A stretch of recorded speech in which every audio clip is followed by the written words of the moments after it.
আসসালামু আলাইকুম রহমতুল্লাহি বারাকাতু। কেমন আছেন সবাই? আশা করি আল্লাহ ভালো রাখছে। আলহামদুলিল্লাহ আমরা ভালো আছি। আজকে শেয়ার করব মিক্স করা ডাল ঘন করে কীভাবে রাঁধতে হয়। অসাধারণ একটা ডালের রেসিপি। এরকম ডাল রাঁধলে ভাতের সাথে রুটির সাথে খাওয়া যায়। আর চলুন শুরু করা যাক। এখানে আমি মুগের ডাল 1 কাপ, মসুর ডাল 1 কাপ, বুটের ডাল 1 কাপ নিয়েছি। ছোটো কাপের 1 কাপ করে আপনারা আপনাদের পরিমাণ মতো দিবেন, যে যার যতটুকু দরকার। আমি এগুলোকে একটু 2-3-4 মিনিট ভেজে নিব, লালচে করে নিব। লালচে করে নিলে মানে একটা ঘ্রাণ আসে মুগের ডালের, সেটা ঘ্রাণের কারণে অনেকটা স্বাদ বাড়িয়ে দেয়। ভালো করে নাড়াচাড়া দিতে হবে, না হলে ফুঁড়ে যাওয়ার সম্ভাবনা থাকে। আর আমার ডালটা ভাজা হয়ে গেছে। ভালো করে ওয়াশ করে আমি কিছুক্ষণ ভিজিয়ে রাখবো, পানি দিয়ে 4-5 মিনিট ভিজিয়ে রাখবো। রান্না করার আগে ডালটা ভিজিয়ে রাখলে তাড়াতাড়ি সিদ্ধ হয়। আমি পেঁয়াজ দিয়ে দিলাম একটা পরিমাণ, মানে একটা পেঁয়াজ কাটলে যতটুকু হয় ততটুকু দিয়ে দিলাম। আর একটা টমেটো দিয়ে দিলাম। আর টমেটো যদি ছোট হয় 2টা দিবেন, আর বড় হলে 1টা দিবেন। এখন আদা রসুন বাটা দিয়ে দিলাম 1 চামচ। এখন আমি লবণ দিয়ে দিব স্বাদ মতো, 1 চামচ দিয়ে দিলাম। 1 চামচ দিলে হয়ে যাবে, আর লাগবে না। এখন আমি একে একে সব মশলা দিয়ে দেব। আমি দিয়ে দিয়েছি হলুদের গুঁড়ো 1/4 চামচ, আর মরিচের গুঁড়ো 1/4 চামচ। আমি সবগুলো একে একে দিয়ে দিব। ধনিয়ার গুঁড়ো দিয়ে দিলাম 1/4 চামচ, জিরার গুঁড়ো দিয়ে দিলাম 1/4 চামচ। এবার আমি ভালো করে নেড়ে চেড়ে দেব। আর আমি এখানে তেল এখন ব্যবহার করি না, আমি পরে তেলটা আমি পরে ব্যবহার করব, সেজন্য আমি এখন আর দিই না। তেল বেশি দিলে কেমন জানি হয়ে যায়, সেজন্য এখন তেল দিই না।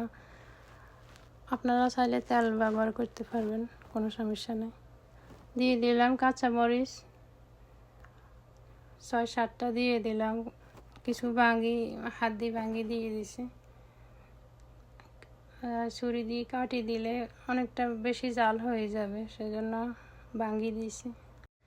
ডালগুলো সিদ্ধ হোক। এখন আমি তরকারির জন্য রসুনগুলোকে ভালো করে কুচি করে নেব।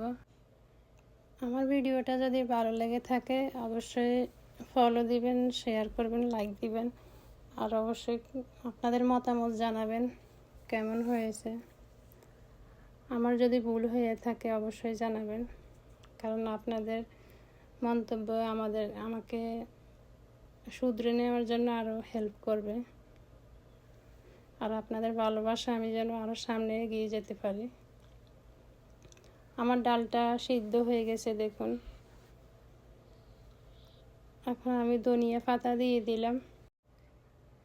এভাবে আপনারা ট্রাই করবেন বাসায়।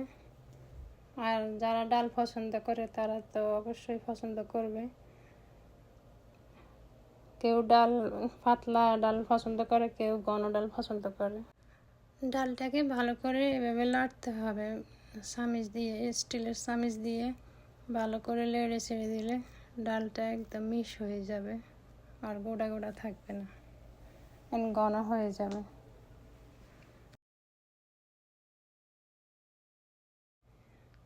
এবার আমি তড়কা দেব। এখানে আমি শুকনো মরিচ এবং রসুন পেঁয়াজ নিয়েছি। তার আগে আমি ডালগুলোকে আরেকটা সুন্দর পাতিলা ঢেলে রাখবো। তেল গরম হয়ে গেছে। এখন আমি 1 চামচ জিরের গুঁড়ো দিব। জিরার গুঁড়ো দেওয়ার পরে আমি দিয়ে দেব রসুন কুচি করে রেখেছি, সেই রসুনগুলো দিয়ে দিব। একে একে আমি সবগুলো দিয়ে দিব। এখন দিয়ে দিব পেঁয়াজ কুচি এবং শুকনো মরিচ। আর ডালের স্বাদটা এখানে যে আমি রসুন আর জিরা দিয়েছি সেটাই ঘ্রাণ আসবে, আর শুকনো মরিচটা দিয়েছি।